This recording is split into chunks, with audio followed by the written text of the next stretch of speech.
अखण्डमण्डलाकारं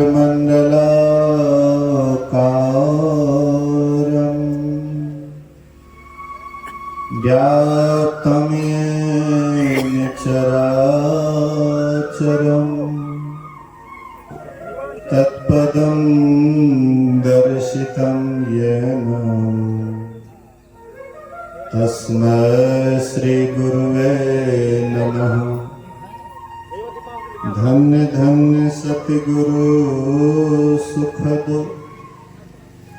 महिमा कही न जाए। जो कुछ कहो तुम्हारी कृपा मौते कछो न बसाए। समवेत समादरणीय सज्जन वृंद, आदरणीय माताओं तथा भक्तिमती बहनों,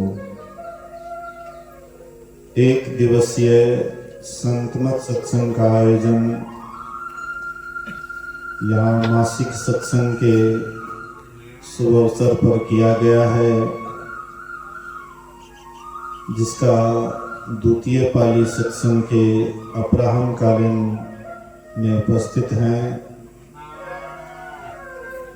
सुन रहे थे माँ सबरी के प्रसंग को और एक शोक समाचार भी सुने। शोक समाचार ऐसे तो लोग सुनना नहीं चाहता है, लेकिन मजबूरी बस सुनना पड़ता है। लोग हानि को कोई पसंद नहीं करते हैं, लेकिन हानि जीवन में आता है। किसी से भी पूछिए, आप लाभ चाहते हैं या हानि? कोई ऐसा व्यक्ति संसार में कहने वाला नहीं है कि हमको हानि चाहिए। सब लाभ खोजते हैं, लेकिन जहाँ लाभ है वहाँ पर हानि भी है। जहाँ पर सुख है वहाँ पर दुख भी है। जहाँ सत्य है वहाँ असत है। जहाँ संसार वहाँ परमार्थ भी है। तो ये संसार दो मसालों से बना हुआ है। सुख दुख रूपी मसाला से संसार बना हुआ है। इसलिए जहाँ पर सुख चाहते हैं वहाँ पर दुख भी हमारा पीछा करता है। तो खैर, दोनों से ऊपर उठना चाहिए। हम आप में और एक संत महापुरुष में यही अंतर होता है कि हम आप सुख मिलता है तो उसी में लिप्त हो जाते हैं, और जब दुख मिलता है तो रोने बिलखने लग जाते हैं। और संत महापुरुष सुख आता है तो पर भी वे प्रसन्न नहीं होते हैं, और दुख भी होता है तो पर भी वे दुखी नहीं होते हैं। दोनों से ऊपर उठे रहते हैं। वही ईश्वर परमात्मा भी ये दोनों से ऊपर उठा हुआ है। संत भी उसको प्राप्त करके वे भी दोनों से ऊपर उठ जाते हैं। ये स्थिति जब तक हम प्रयासरत नहीं रहेंगे, जब तक हम कोशिश नहीं करेंगे, तब तक ये स्थिति नहीं आ सकती है। और ये स्थिति तब आती है जब आप साधना के शिखर पर जाते हैं। माँ सबरी जैसे साधना के शिखर पर गए तो वह सुख दुख से ऊपर उठ गई, हानि लाभ से ऊपर उठ गई। हम आप भी वह स्थिति प्राप्त कर सकते हैं, लेकिन जो कोशिश करेंगे, प्रयास करेंगे, वह स्थिति जरूर आएगा। तो हम आप अभी सुन रहे थे माँ सबरी के संबंध में। माँ सबरी भगवान के अनन्य भक्त थे, परमात्मा के अनन्य भक्त थे। वे ईश्वर परमात्मा के लिए सबको छोड़ दिए, लेकिन ईश्वर को कभी नहीं छोड़े। कितनी कितनी कठिनाइयों का सामना करना पड़ा, लेकिन वह कभी भी उदास नहीं हुई। प्रत्येक कठिनाइयों का सामना की, अंत में सफलता भी मिला। तो हम आपको भी उसी धैर्य के साथ साधना करनी चाहिए, भक्ति करनी चाहिए। हम आप कई बार सुन चुके होंगे कि मां सबरी पूर्व जन्म में खिखिरनी थी। आजकल तो खिखिर या खिखिरनी दिखाई नहीं पड़ता है, लेकिन बाढ़ से पहले 2008 से पहले खिखिर और खिखिरनी था।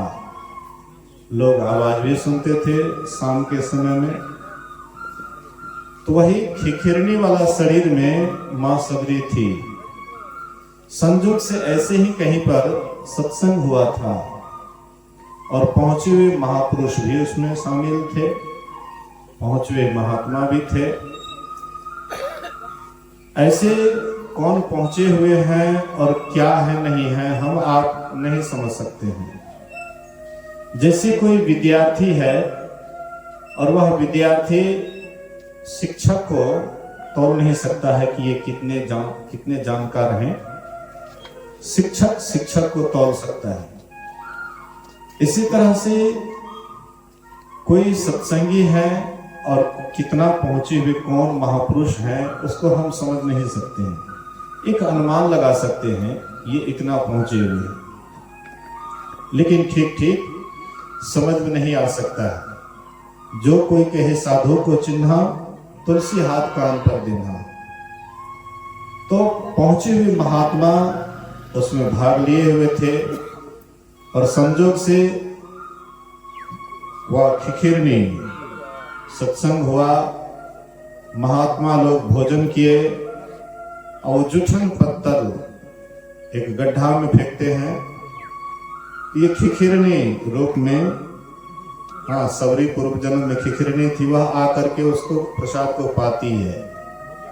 वह प्रसाद के प्रभाव से, संतों के प्रसाद के प्रभाव से वह एक राजा की यहाँ राजकन्या होकर के जन्म लेती है। और सुंदरी भी बहुत, अति सुंदरी थी।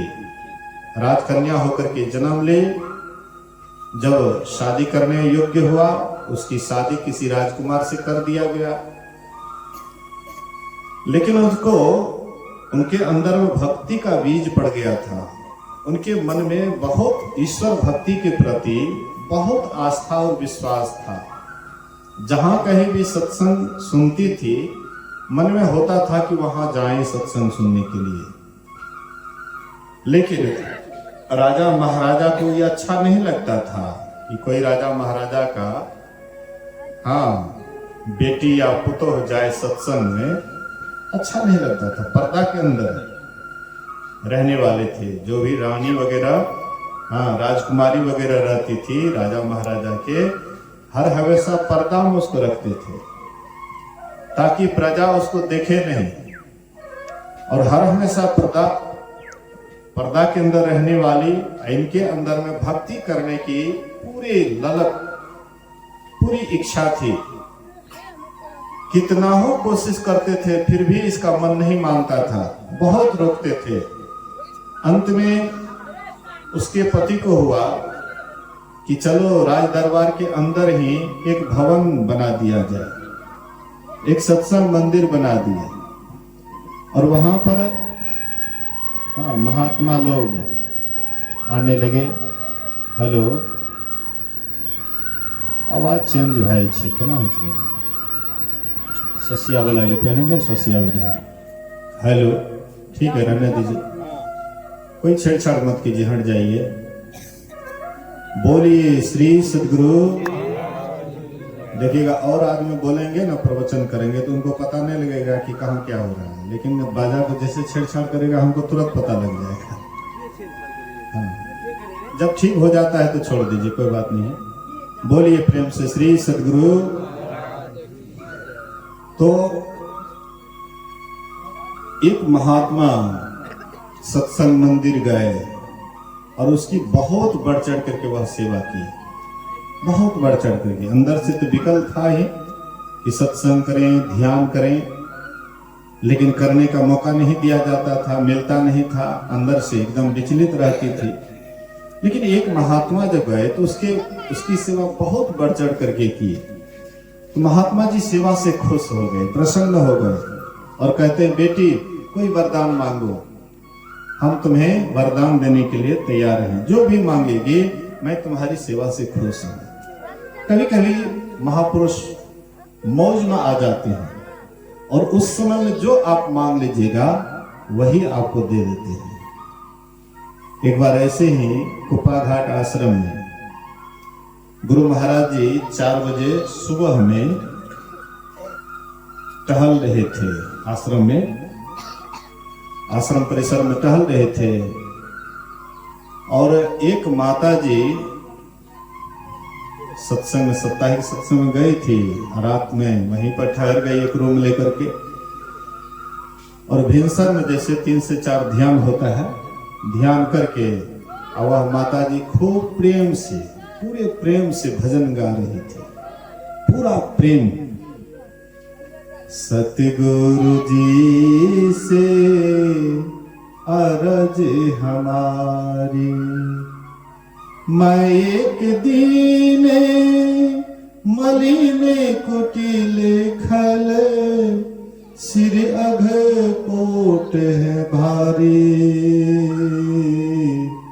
सतगुरु जी से अरज हमारी, बड़ा प्रेम से भजन गा रहे थे। और गुरु महाराज जी जैसे वहां आए, कहते व्हील चेयर को रोको, व्हील चेयर को रोको, तो रोक दिया। और गुरु महाराज जी पूरे प्रेम से सब मतलब उसके भजन को सुन रहे हैं, बड़ा प्रेम से भजन सुन रहे हैं।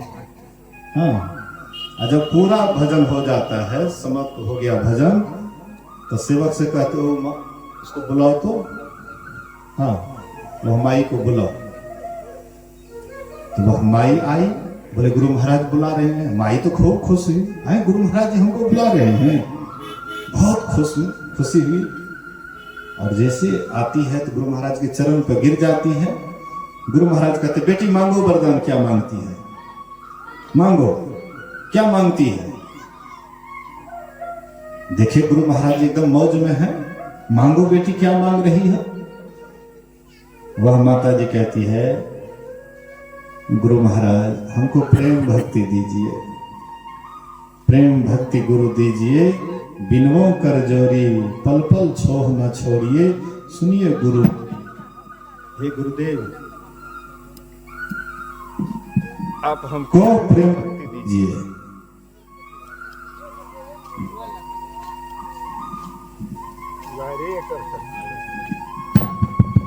हेलो, बोलिए श्री सद्गुरु महाराज की जय। तो कहते हैं कि हे गुरुदेव आप अगर देना चाहते तो हमको प्रेम भक्ति दीजिए। हम आप और कोई रहते तो कहते गुरु महाराज हमको पोता दीजिए, हमको पोती दीजिए, हमको नाती दीजिए, हमको नेत दीजिए, हैं हमको धन दीजिए। लेकिन वह माई के अंदर में गुरु महाराज जी के प्रति बहुत विश्वास, प्रेम था, भक्ति के प्रति। इसलिए वह माई कहती है गुरु महाराज अगर देना चाहते तो हमको प्रेम भक्ति दीजिए। बोले एक मस्तु बेटी ऐसा ही होगा। आशीर्वाद, मौज में आ गए, आशीर्वाद दे दी। तो वैसे ही हाँ, ये जो राजकन्या थी महात्मा की सेवा की, मौज में आकर के बोले कि बेटी तुम मांगो हमसे वरदान, मैं तुम्हारी सेवा से खुश हूं, कोई वरदान मांगो। तो वह मांगती है कि हमको यही वरदान दीजिए कि हमारा ये शरीर जल्दी छूट जाए, सुंदर शरीर जल्दी छूट जाए, और दूसरा जन्म हो तो कुरूप होकर के जन्म लो, कुरूपा होकर के जन्म लो, और नीच कुल में जन्म लो। कुरूप होकर के तो जन्म लो ही, और नीच कुल में भी जन्म लो, ताकि लोग हमारे तरफ निगाह नहीं फेरे, हमारे ऊपर, हमारे चेहरा की तरफ आकर्षित ना हो। महात्मा जी कहते हैं हम तुमको वरदान मांगने के लिए बोले हैं, श्राप मांगने के लिए थोड़े बोले हैं। ये तो श्राप है ना। और सोचिए कि लोग सुंदर रूप मांगते हैं, अच्छा खानदान मांगते हैं, ऊंचा से ऊंचा जाति में जन्म लेने के लिए हाँ मन में चाहते हैं। आई उल्टे मांग रही है। बैठ जाइए आप लोग। बोलिए श्री सद्गुरु महाराज की जय। उल्टा जो मांग करती है महात्मा जी कहते हैं कि बेटी में हमने तुम्हें वरदान मांगने के लिए कहा है, श्राप नहीं। बोले कि मेरे लिए यही वरदान स्वरूप है, आप हमको यही दीजिए। कहते जब तुम्हारी वही इच्छा है तो ठीक है। महात्मा जी उसको आशीर्वाद दिए। उसका वह जल्दी शरीर छूट जाता है, सुंदर शरीर जल्दी छूट जाता है। कुरूपा होकर के जन्म लिए और किसी भील के यहाँ, मुसहर के यहाँ जन्म लेती है। काली कलोटी कुरूपा देख, हाँ, लेकिन जैसे युवावस्था आती है तो चाहे जितना ही कुरूप या कुरूपा क्यों नहीं, लड़का लड़की कोई भी हो, तो माँ बाप के अंदर हो जाता है कि इसकी शादी होनी चाहिए, चाहे किसी तरह से हो, लेकिन शादी किसी तरह से होना चाहिए। एक लड़का को फुसला करके लाए, हो सकता है अमावस्या की रात हो, हाँ, एकदम घनघोर अंधेरा, और उस समय रोशनी की भी उतनी व्यवस्था नहीं थी, तो रात में किसी तरह से शादी करके अब भोरे सबरी को विदा कर दिए, ताकि चुपचाप किसी तरह से भार हट जाएगा, जाएंगे इनके माथा पर भार, ये समझेगा जो होगा होगा। लेकिन जैसे रास्ते में गए, हवा का झोंका आता है, उसका घूंघट उजड़ जाता है। जैसे लड़का देखा कि लड़की, अरे ये तो लगता है भूतनी की तरह, ये प्रेतनी की तरह लगता है, देखो ये काली कलोटी, ये भूतनी को ले जाकर के क्या करूंगा, बच्चे लोग देखेंगे तो डरेंगे। इसीलिए वह सोचती है कि किसी तरह से, उसका पति सोचता है कि किसी तरह से भूतनी का पीछा छूट जाए। हाँ, वह खूब तेजी से भागने लगा कि किसी तरह से इसको छोड़ छाड़ करके जंगल में, हाँ, भाग जाएंगे। सबरी भी मन में सोच रही थी कि अगले जन्म में हमने जो महात्मा से वरदान मांगा कि कुरूपा होकर के जन्म लूं, हाँ, नीच कुल में जन्म लूं, और फिर तो शादीशुदा होकर के जाऊंगी, और पति के अंदर में रहना पड़ेगा, पति के आज्ञा का पालन करना पड़ेगा। हम जाएंगे सत्संग में, कहेगा मत जाओ सत्संग में। हम करेंगे ध्यान, कहेगा अरे ध्यान करने बैठी है, भोजन बनाने में इतना विलंब हो रहा है, ध्यान करती, बड़का ध्यानी हो गई है। उल्टा वह ईश्वर से प्रार्थना कर रही थी कि किसी तरह से पति का पीछा छूट जाए, ताकि मैं स्वतंत्र होकर के परमात्मा के ध्यान में पूरे स्वतंत्र होकर के दिन रात ध्यान करूंगी, दिन रात भक्ति में लवलीन रहूंगी। कि जो रोगी को मन भावे वही वैद्य फरमावे। उसका भी मन वही था, उसका पति का भी मन था कि इसको किसी तरह से छोड़ छाड़ करके भाग जाए। थोड़ा सा फासला हुआ, उसका पति 9-2-11 भाग जाता है। सबरी सोचती भले अच्छा हुआ, उसका उससे पिंड छूट गया। तो अब रहेंगे तो कहाँ रहेंगे, तो जंगल में किसी झाड़ी में छुप करके रात में रहती थी। सुबह होने के बाद देखती थी कि कोई महात्मा लोग जाते हैं रास्ते से, रास्ता गंदा है या काटा है, उसको साफ करती थी, रास्ता को साफ करती थी, हाँ, झाड़ू बहाड़ू करती थी। होते होते मन में होता है कि किसी संत के चरण शरण में जाना चाहिए, सेवा करनी चाहिए, लेकिन जाति की तो मैं हिलनी हूँ, नीच जाति की हूँ, लोग हमको कोई सेवा करने के लिए नहीं देंगे। तो छुप करके रात में 12 बजे रात को जब सब आदमी सो जाते थे, तो वह एक मतंग ऋषि का आश्रम था, बहुत महात्मा लोग रहते थे। तो छुप करके जाती थी 12 बजे रात को, चौका चूल्हा जलावन वगैरह ला करके रख देती थी, पानी रख देती थी, चौका चूल्हा कर देती थी। एकदम महात्मा के जगने से पहले 1-2 बजे फिर झाड़ी में छिप जाती थी। तो महात्मा लोग देखते थे कि अरे भाई सेवा सत्कार कौन आकर के कर लेता है, कर देता है, चला जाता है। गुरु महाराज से शिकायत किए। मतंग ऋषि कहते हैं कि जग करके पहरा करो, कौन आता है सेवा करने के लिए। एक शिष्य रात में पहरा दे रहा था, अचानक आई सबरी सेवा करने लगी, उसको पकड़ करके ले गए मतंग ऋषि के पास। बोले कि गुरुदेव यही भूतनी आती है, सेवा करके चुपचाप भाग जाती है। मतंग ऋषि जैसे उसको देखे बोले कि बेटा छोड़ दो इसको, ये बहुत बड़ी भक्ति नहीं है, और इसी जन्म में इसको परमात्मा दर्शन देंगे। बोलिए श्री सद्गुरु। इसी जन्म में इनको प्रभु का दर्शन होगा। बहुत बड़ी भाग्यशालिनी है, छोड़ दो इसको। और बगल में एक कुटिया बना दिए, बोले कि बेटी कितना हो दुख तकलीफ होगा, ये कुटिया को मत छोड़ना। हम आप देखते हैं ना, गांव समाज में रहते हैं, थोड़ा बहुत दुख तकलीफ अगर अगल बगल से होता है तो यह पड़ोसिया ऐसा है वैसा है, ये गांव छोड़ देते हैं, चलो दूसरे गांव चले जाते हैं। बहुत आदमी ऐसे भी करते हैं, गांव छोड़ करके चले जाते हैं दूसरे गांव। लेकिन दूसरे गांव में भी जब उससे खराब मिल जाएगा तब आप कहाँ जाएंगे? यहां पर आप छोड़ करके जा रहे हैं और वहां से भी बेसी खराब मिल जाएगा तब आप कहाँ जाइएगा? तो ऐसे जाते जाते समय आपका बीत जाएगा। तो मां सबरी को बोले उनके गुरुदेव मतंग ऋषि, बेटी ये कुटिया को कभी मत छोड़ना, यहीं पर तुम रहोगी, ध्यान करोगी, और राम भगवान का जन्म हो गया है, अब ये तुमको दर्शन देने के लिए यहाँ आएंगे। यही विश्वास उनके अंदर में बैठ गया था। कभी उनका विश्वास कभी कम नहीं होता था कि गुरुदेव जो बोले हैं एकदम निश्चित रूप से राम भगवान आएंगे।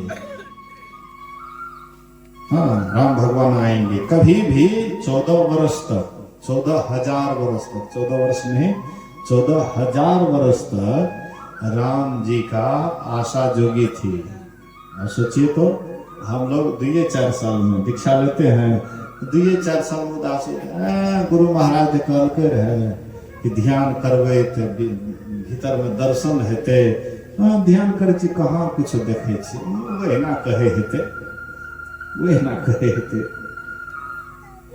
हाँ, इस झूठे बात से मन में हो जाता है, अश्रद्धा हो जाता है। कितना आदमी ध्यान सब करना छोड़ देते हैं, सत्संग करना छोड़ देते हैं। कुछ दिन करते हैं शुरू में, जैसे लव पहले लगी वैसे निभे, और आपन को गिने तारे पुरुष करो। शुरुआत में जो प्रेम रहता है ध्यान करने का, सत्संग करने का, शुरू में जो सत्संगी बनते हैं, खूब मन में होता है कि खूब ध्यान करें, खूब सत्संग में जाए, खूब सत्संग करें।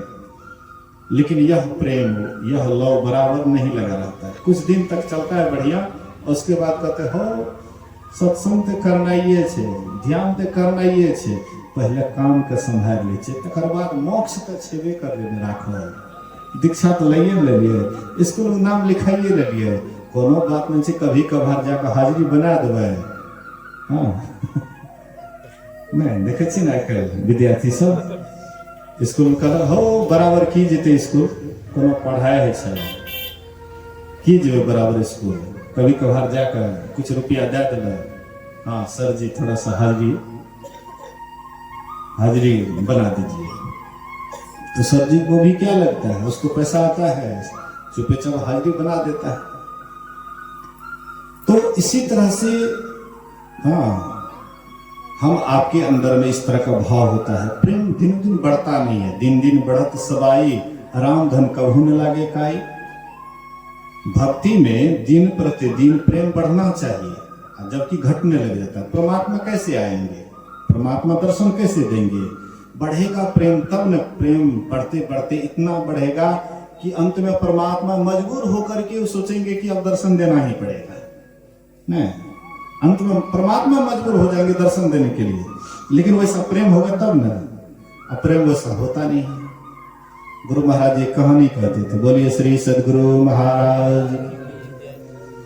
गुरु महाराज जी कहते थे कि 2 भक्त बैठा हुआ था भगवान के दर्शन करने के लिए। हाँ, 2 भक्त, एक राजा जो राजपाट छोड़ करके इमली गाछ के पास तपस्या कर रहा था, और दूसरा गरीबी से उब करके, हाँ झगड़ा लड़ाई हुआ, चल बाबा जी बन जाइए, महात्मे भै जाइए। हाँ, चले गए, ये अंडी वृक्ष के पास बैठ गए ध्यान करने के लिए। आओ इमली वृक्ष के पास। राजा के लिए बहुत बढ़िया बढ़िया भोजन आता था, सुंदर सुंदर भोजन आता था। इसके लिए मड़वा का रोटी, नमक मिर्च। तो दोनों तपस्या कर रहा था। संजोग से नारद बाबा उसी रास्ते से जा रहे थे। राजा देखता है कि नारद बाबा हैं, जानते पहचानते थे, नारद बाबा हैं। नारद जी कहाँ जा रहे हैं? कहाँ जा रहे हैं नारद बाबा? बोले कि मैं वैकुंठ जा रहा हूँ भगवान विष्णु के पास, तो थोड़ा सा एक संदेश लेकर के जाइए ना। क्या? तो हमको भगवान विष्णु कब दर्शन देंगे? थोड़ा सा हमको समय पूछ लीजिएगा। हाँ, कब दर्शन देंगे, कितने दिनों के बाद दर्शन देंगे, थोड़ा सा अवधि पूछ लीजिएगा कि भगवान कब दर्शन देंगे। नारद बाबा कहते अच्छा तुम जब कहा है तो ठीक है, मैं जाता हूँ विष्णु भगवान के पास, भगवान विष्णु को पूछूंगा कि यह राजा तुम आपके लिए तपस्या कर रहा है, आप उसको कब दर्शन दीजिएगा। ठीक है, पूछ लूंगा। आपको जब आगे बढ़ते हैं तो इमली वाला भक्त कहता है कि खाली राजा के लिए नहीं पूछिएगा, मेरे लिए भी पूछ लीजिएगा कि भगवान हमको कब दर्शन देंगे। बोले अच्छा ठीक है, तुम्हारे लिए भी पूछ लूंगा। तो गए नारद बाबा भगवान विष्णु के पास, प्रणाम पाती होता है, कुशल क्षेम होता है। उसके बाद कहते हैं कि दो भक्त आपके दर्शन के लिए लालायित हैं, आप किनको कब आप दर्शन दीजिएगा, थोड़ा सा समय बता दीजिए। लोग समय बोले हैं कि कब दर्शन दीजिएगा, थोड़ा सा समय बता दीजिए। तो भगवान कहते हैं कि देखिए जितना प्रेम जिनके अंदर होगा उतना जल्दी दर्शन दूंगा। नहीं नहीं, थोड़ा सा अवधि बता दीजिए, समय बांध दीजिए, इतने दिनों के बाद दर्शन देंगे। तो लोगों को थोड़ा सा हौसला होगा भक्ति करने का। अच्छा ठीक है, बहुत जीत के, अच्छा ठीक है। तो जिस वृक्ष के पास जो बैठा हुआ है, उस वृक्ष में जितने पत्ते हैं उतने वर्षों तक और उसको तपस्या करना पड़ेगा, उसके बाद मेरा दर्शन होगा। बोलिए श्री सद्गुरु महाराज की जय। तो इधर से गए तो इमली वाला भक्त पहले मिला, बाद में अंडी वाला, और उधर से लौटे तो पहले अंडी वाला भक्त मिला। कहते हैं कि अच्छा भगवान विष्णु के पास गए तो मेरे संबंध में आप पूछे थे कि कब दर्शन देंगे। बोले कि हाँ पूछा तो था। तो क्या कहा?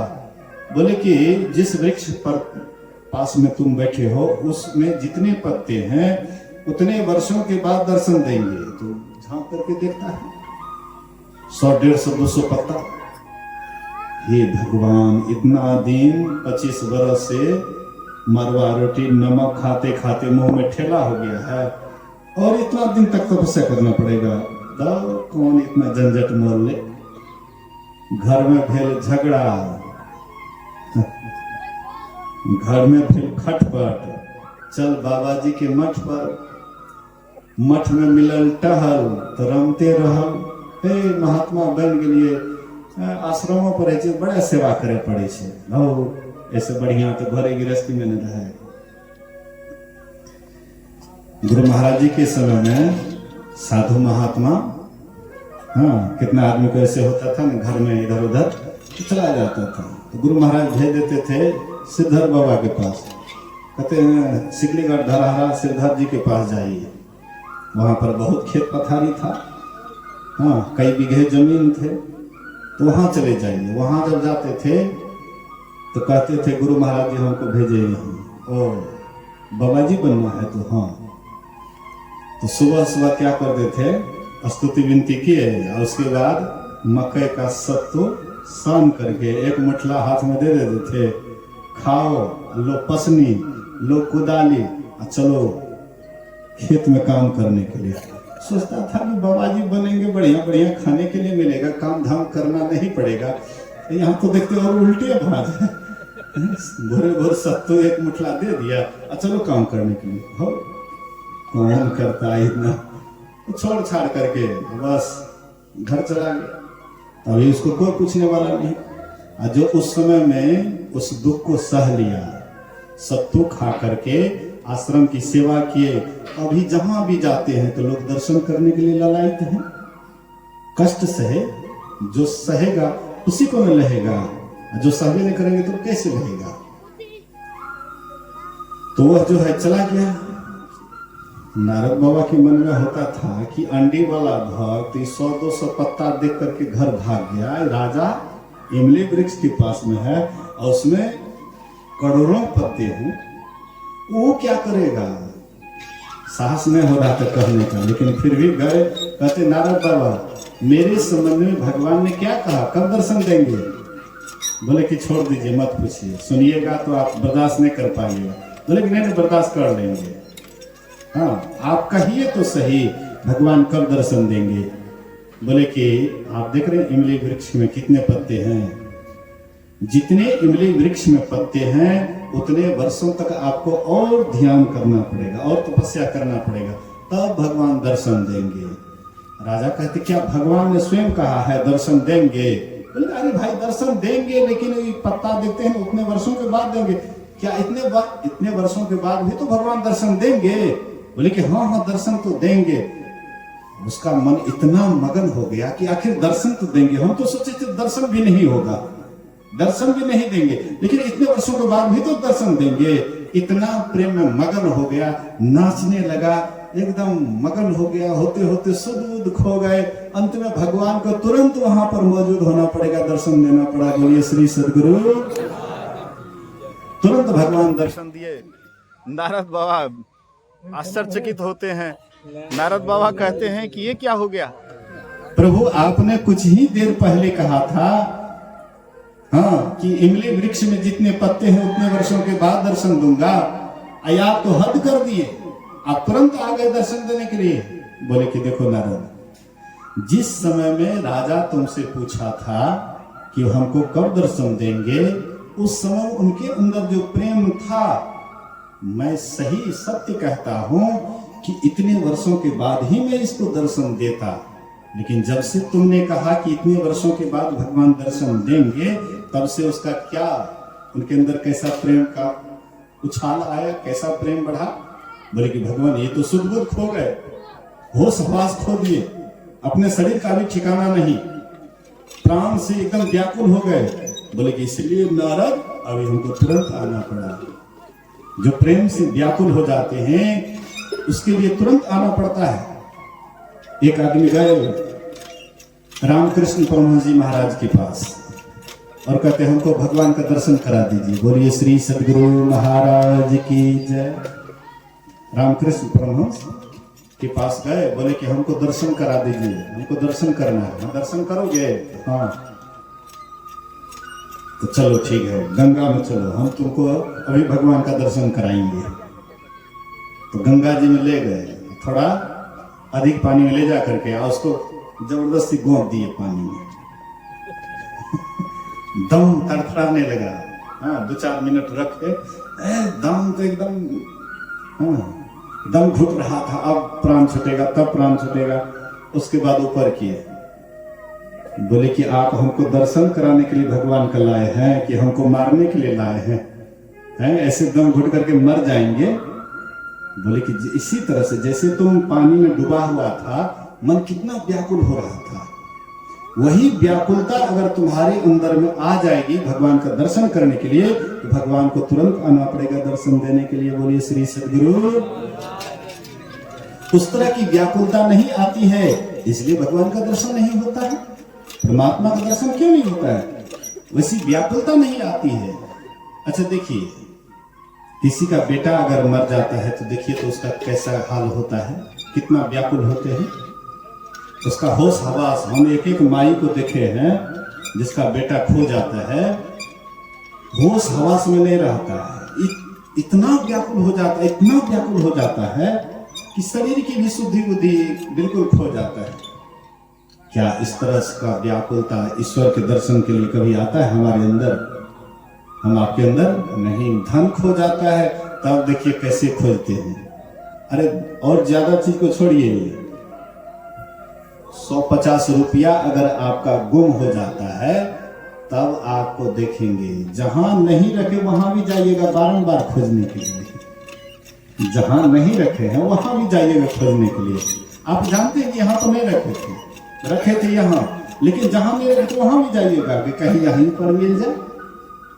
50-100 रुपया खो जाता है, मन में कितनी व्याकुलता है, लेकिन परमात्मा अभी तक हम आपसे बिछुड़ गए हैं, बिछड़े हुए हैं। क्या उनके अंदर उनके लिए व्याकुलता आती है? नहीं आती, इसलिए दर्शन नहीं होता है। लेकिन मां सबरी के अंदर में वही व्याकुलता उठी। हाँ, और उस तरह से दिन प्रतिदिन व्याकुलता बढ़ते गया, कभी घटा नहीं। अब दर्शन नहीं होगा, अब दर्शन नहीं देंगे, ऐसा कभी मां सबरी के अंदर नहीं आया।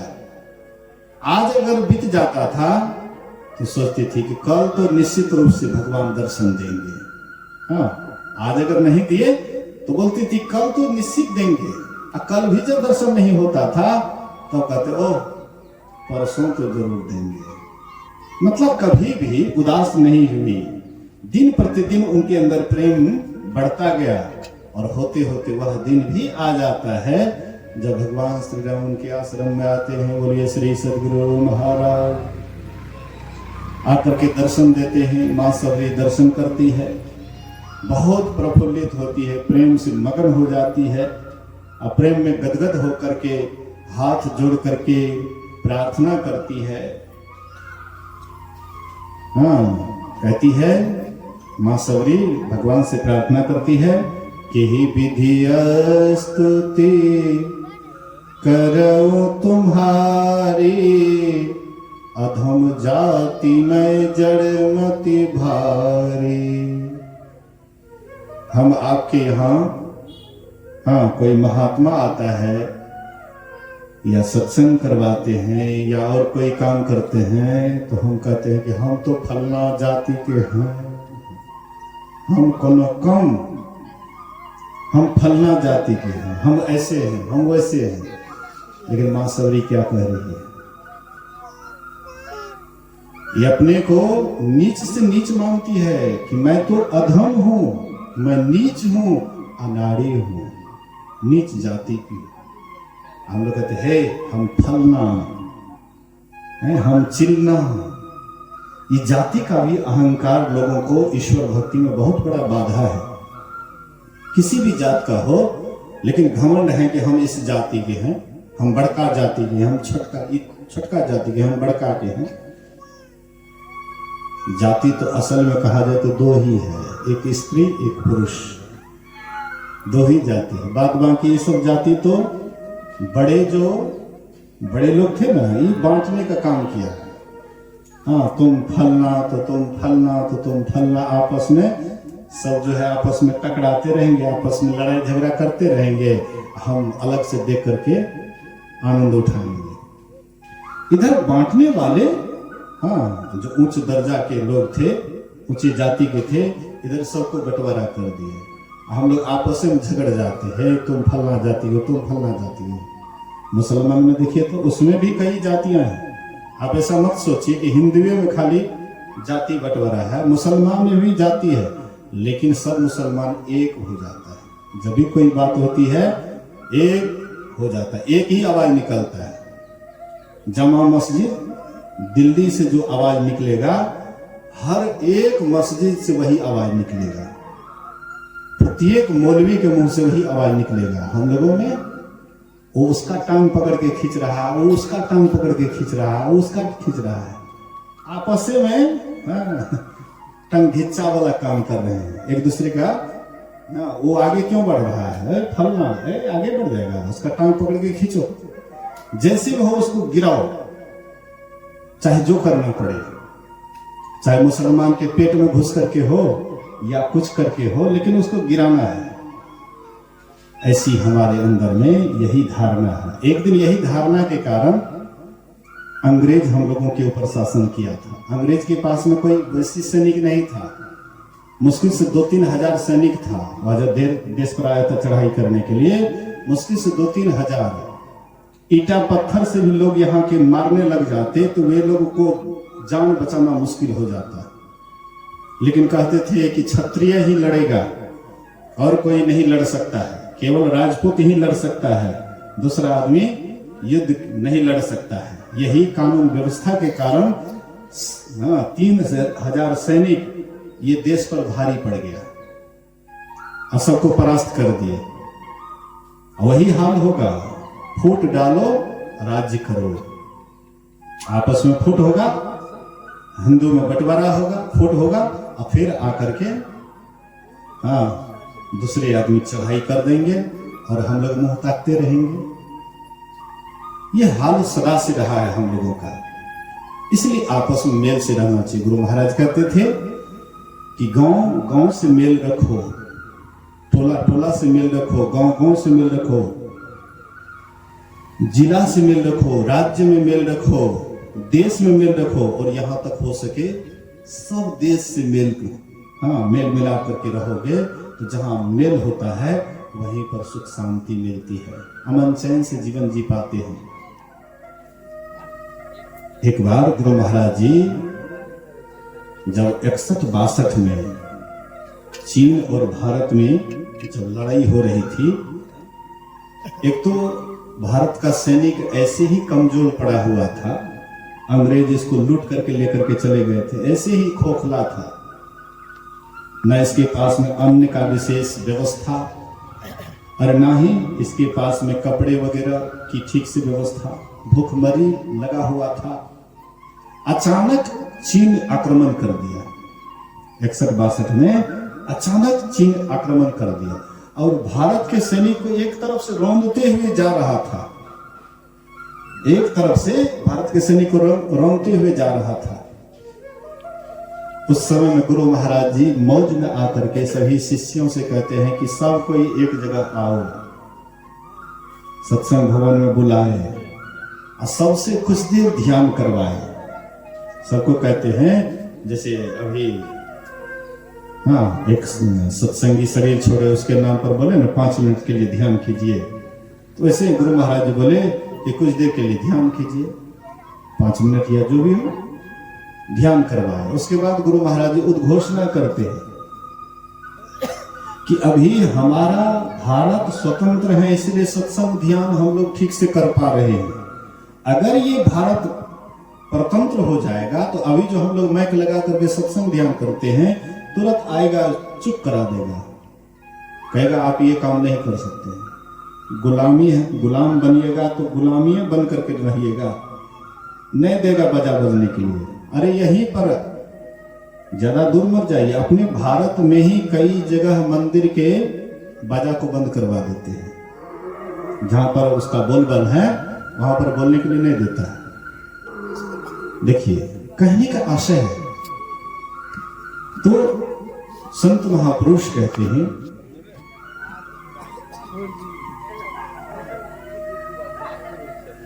बोलिए श्री सद्गुरु महाराज की जय। अच्छा, शांति से सब आदमी बैठे रहिए, शांति से कोई काम कीजिए, हड़बड़ाना नहीं है। बोलिए श्री सद्गुरु महाराज की जय।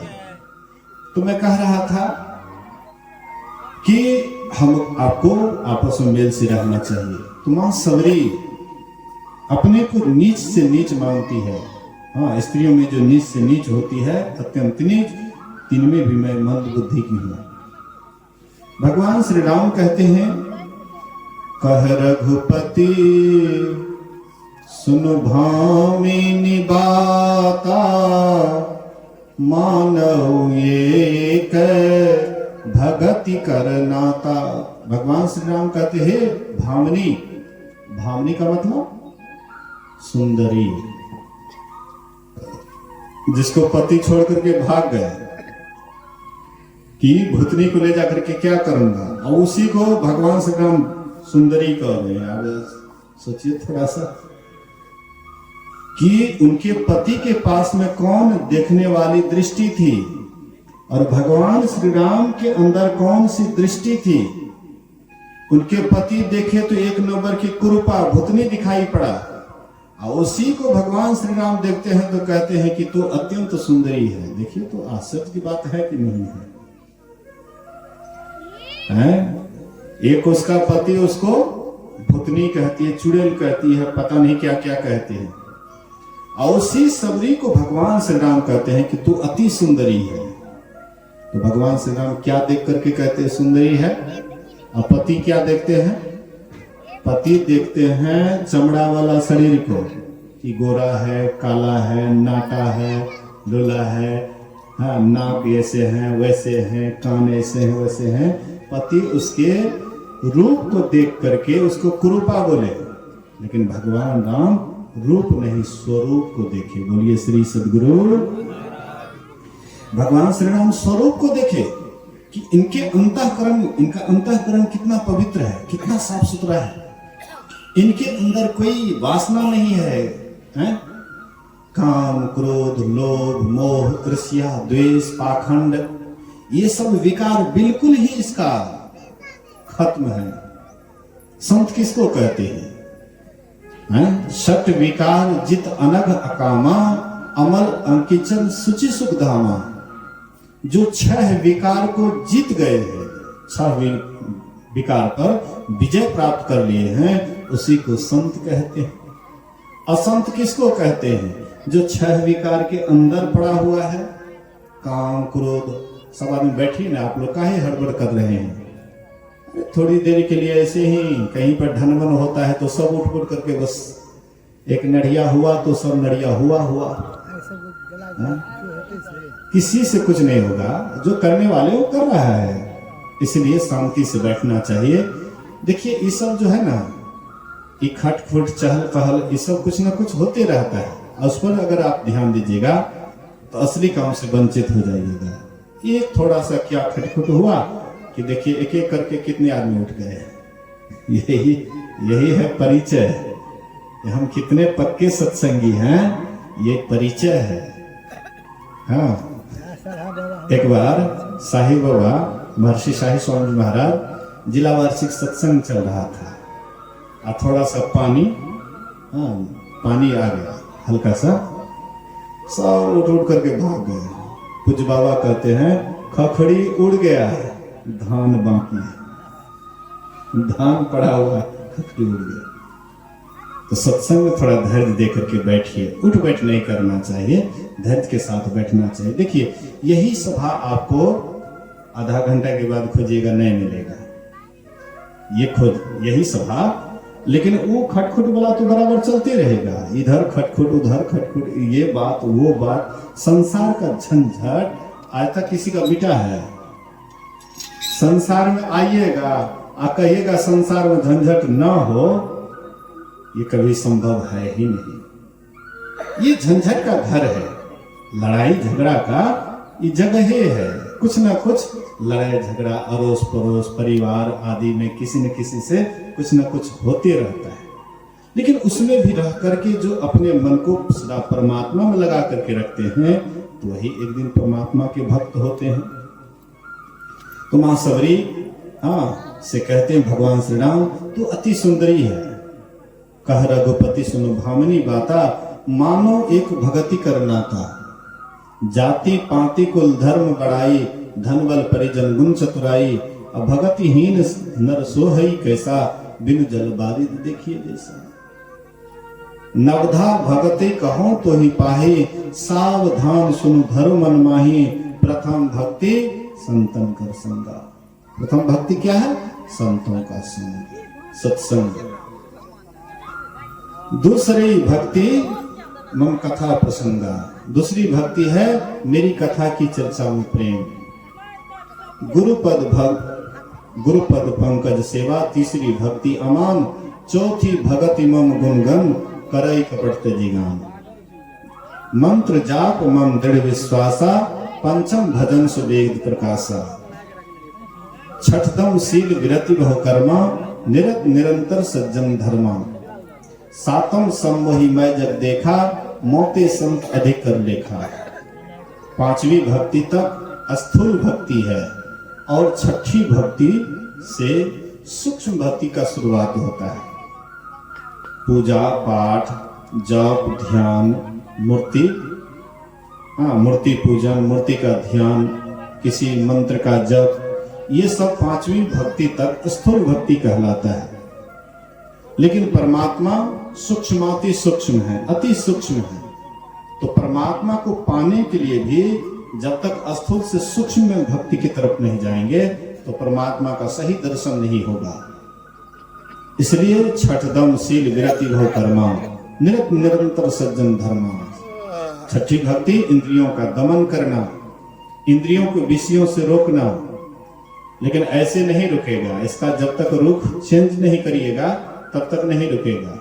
जैसे नदी है, एकाएक अगर उसके ऊपर बांध दे दीजिएगा तो कहीं न कहीं कोई न कोई बांध तोड़ करके निकल जाएगा। तो उसका रुख दे दीजिए। अगर विषय की तरफ मन जा रहा है, इसको ध्यान का रुख दे दीजिए। हाँ अंदर धंसने का, उसका रुख बदल दीजिए तो आराम से यह ध्यान की तरफ जब लग जाएगा तो विषय वासना मन से अपने आप हट जाएगा। ऑटोमेटिक है, उसका रुख बदलेगा तो विषय की तरफ से मन हट जाएगा। जैसे पानी का स्वभाव है नीचे की ओर जाना, बोलिए श्री सद्गुरु। पानी का स्वभाव है नीचे की ओर जाना, लेकिन वही पानी को जब हम ऊपर ले जाते हैं तो उसके लिए क्या करते हैं, यंत्र लगाते हैं, मोटर वगैरह यंत्र लगाते हैं और वही पानी को कई मंजिला ऊपर तक ले जाते हैं यंत्र लगा करके। लेकिन वैसे अगर सोचेंगे ये पानी ऊपर की ओर जाए तो नहीं जाएगा, पानी का स्वभाव नीचे की ओर जाना। ऐसे मन का भी स्वभाव है नीचे की ओर जाना, लेकिन जब इसको भी मंत्र के द्वारा, उधर यंत्र लगाते हैं इधर मंत्र के द्वारा जब हम मंत्र जाप करते हैं तो मन धीरे धीरे विषयों की तरफ से रुकता है। विषय के बहाव में जो बहता था ध्यान करने से, मंत्र जप करने से रुकता है, ध्यान करने से मुड़ता है। और पूरा ध्यान करने के लिए दृष्टियों का क्रिया करना पड़ेगा। जब दृष्टियों की क्रिया करते हैं तो चेतन की धार दोनों आंखों के बीच में सिमटती है। और जैसे वहां पर सिमटा होता है तो परमात्मा की ज्योति झलकती है और वहीं पर आवाज सुनने के लिए मिलता है। वही आवाज जब परमात्मा का सुनते हैं तो जिसका आवाज सुनते हैं हम उधर खींचे चले जाते हैं। सत्संग की आवाज को सुने, सुबह वाला सत्संग सुने तो बहुतों के मन में हुआ कि चलो सत्संग बगल में हो रहा है, चलो गरिया में भाग लेंगे। अभी नहीं गए तो नहीं गए हैं, लेकिन गरिया में जाएंगे। तो सुबह में सुने सत्संग, मन में बनाए कि हमको सत्संग में जाना है। अभी आप लोग आए, सुबह में कम था, अभी ज्यादा है, तो कुछ आवाज का प्रभाव पड़ा। सुबह के सत्संग को सुने, दूर से ही क्यों नहीं, लेकिन आपके कान में गया तो मन में विचार किए कि अभी तो नहीं जा पाएंगे, काम धाम है, लेकिन बेरिया में जाएंगे।